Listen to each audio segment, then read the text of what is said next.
देश भर में मोदी सरकार की तरफ से लाए जा रहे 3 विधेयकों की पिछले 24 घंटों के अंदर सबसे ज्यादा चर्चा हुई।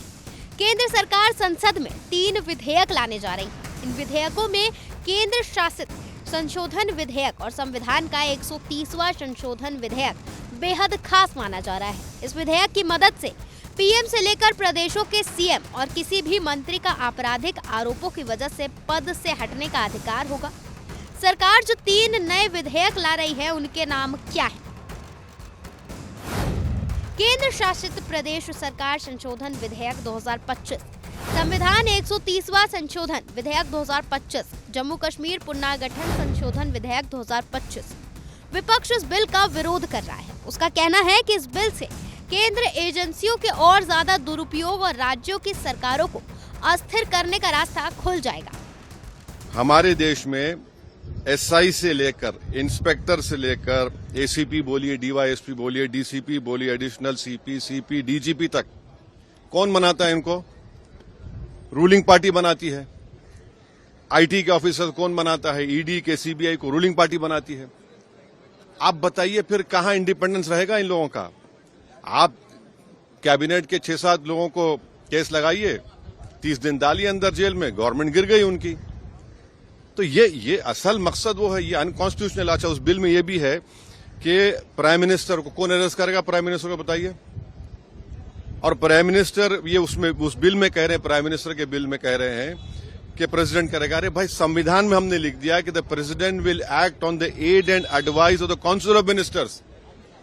ये उसका कॉन्ट्रडिक्शन। दूसरा, गवर्नर को आप इख्तियार दे रहे हैं, गवर्नर आप अपॉइंट करते हैं।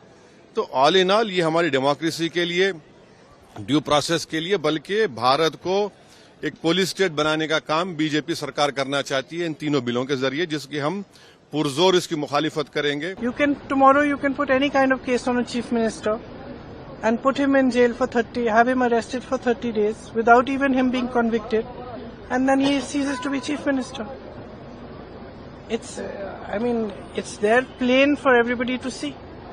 So I think that it's absolutely wrong. It's anti our constitution. It's against our constitution. It's undemocratic, and it's very unfortunate.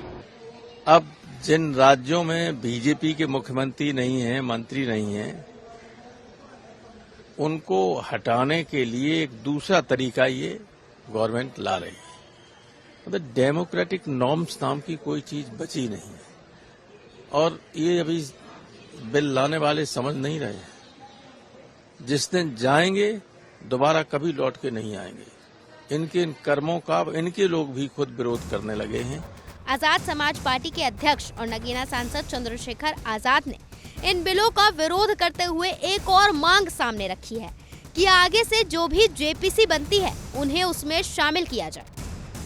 देखिए, सरकार के जो पुराने बिल हैं और उन सब चीजों को देखें तो कहीं ना कहीं उनके बिलों में जनता का हित कम और अपने विरोधियों को नुकसान पहुंचाने की मंशा ज्यादा दिखाई देती है। उसमें मुझे ये भी पता लगा है, मैंने स्टडी किया कि जेपीसी के जरिए जो इस पर चर्चा होगी, मैं तो स्पीकर साहब से मांग करूंगा उस जेपीसी का हिस्सा में बनाया जाए, क्योंकि पिछली 2 जेपीसी जिन चीजों पे बनी है, चाहे वन नेशन वन इलेक्शन पे बनी हो, चाहे वक्त पे बनी हो, उसका हिस्सा अपनी बात रखने का मौका हम लोग को नहीं मिला है। तो जब उस पर चर्चा होगी, उस पर अपनी बात रखेंगे। मैं स्पष्ट रूप से कहना चाहता हूँ, आरोप में और सच्चाई में बहुत फर्क होता है। ये पक्ष विपक्ष की बात नहीं है, ये सत्य की बात है। सत्य की जांच होनी चाहिए, और वो तभी होगा जब जो है इन्वेस्टिगेशन फेयर होगी और जांचकर्ता पे किस तरह का दबाव नहीं। अब जरा समझने की कोशिश करते हैं कि आखिर ये तीनों बिल लाने की जरूरत क्यों पड़ी, जिस पर विपक्ष ऐतराज जता रहा है। संविधान संशोधन बिल की जरूरत क्यों? पीएम, सीएम या मंत्री को पद छोड़ने की बाध्यता नहीं थी। गंभीर आरोप में सजा होने के बावजूद पद पर रह सकते थे। अब नए बिल में 30 दिन भी जेल में रहने पर कुर्सी चली जाएगी। पीएम आरोपी सीएम मंत्री को हटाने की सिफारिश कर सकते हैं। पीएम अगर सिफारिश ना भी करे तो भी कुर्सी छोड़नी ही पड़ेगी। अब जरा ये भी जान लीजिए कि इस नए बिल जो आगे जाके कानून बन जाएगा, उसके दायरे में कौन कौन आएंगे?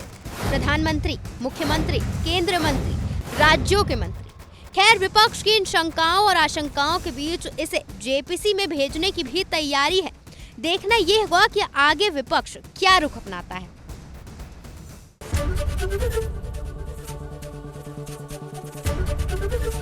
एबीपी गंगा, खबर आपकी, जुबान आपकी।